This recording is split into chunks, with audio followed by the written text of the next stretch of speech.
నింపుడు కాకరకాయ కొత్తిమీర ఇగురు రుచికరంగా డిఫరెంట్ గా ఉంటుంది. కాకర అంటే నచ్చని వారు కూడా దీన్ని ఇష్టంగా తినేస్తారు. మసాలా పొడి గ్రేవీతో చాలా టేస్టీగా అనిపిస్తుంది. చేదు అసలే ఉండదు.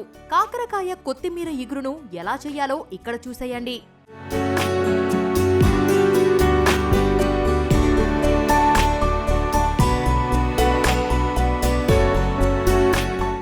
నింపుడు కాకరకాయ కొత్తిమీర ఇగురు తయారీకి కావాల్సిన పదార్థాలు: కాకరకాయలు 4 లేదా 5, పల్లీలు 2 టేబుల్ స్పూన్లు, నువ్వులు 1 టేబుల్ స్పూన్, ధనియాలు 1 టీ స్పూన్, ఎండు కొబ్బరి తురుము 1 టేబుల్ స్పూన్, ఎండుమిర్చి 3-4, చింతపండు నిమ్మకాయంత పరిమాణం, కొత్తిమీర 1 కప్పు, అల్లం 1 అంగుళం ముక్క, వెల్లుల్లి 4-5 రెబ్బలు, పచ్చిమిర్చి 3-4, ఉల్లిపాయలు 1 చిన్నది, మజ్జిగ 2 కప్పులు, పసుపు 1/2 టీ స్పూన్, ఉప్పు కొద్దిగా, నూనె వేయించడానికి సరిపడా, ఆవాలు 1/2 టీ స్పూన్, జీలకర్ర 1/2 టీ స్పూన్, మెంతులు 1/2 టీ స్పూన్, కరివేపాకు కొద్దిగా, చక్కెర 1/2 టీ స్పూన్, కారం 1 టీ స్పూన్, ఉప్పు రుచికి సరిపడా.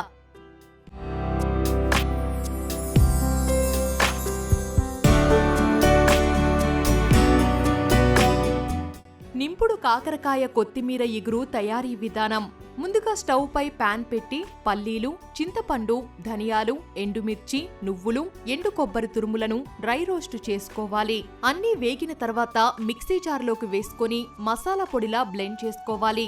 తరువాత అల్లం, వెల్లుల్లి, పచ్చిమిర్చి, ఉల్లిపాయలు, కొత్తిమీరలను కలిపి ముద్దగా చేసుకోవాలి. కాకరకాయలను మధ్యలో నుంచి చీల్చి గింజలు తీసేసి పసుపు, ఉప్పు కలిపిన మజ్జిగ మిశ్రమంలో అరగంట సేపు నానబెట్టాలి.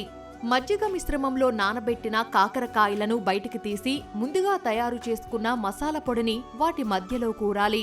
ఇప్పుడు నూనెను వేడి చేసి మసాలా కూరిన కాకరకాయలను అందులో వేసి బాగా వేయించి పక్కన పెట్టుకోవాలి.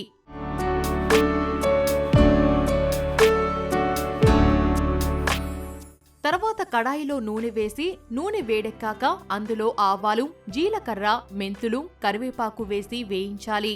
తాలింపులో చిటికెడు చక్కెర వేయాలి.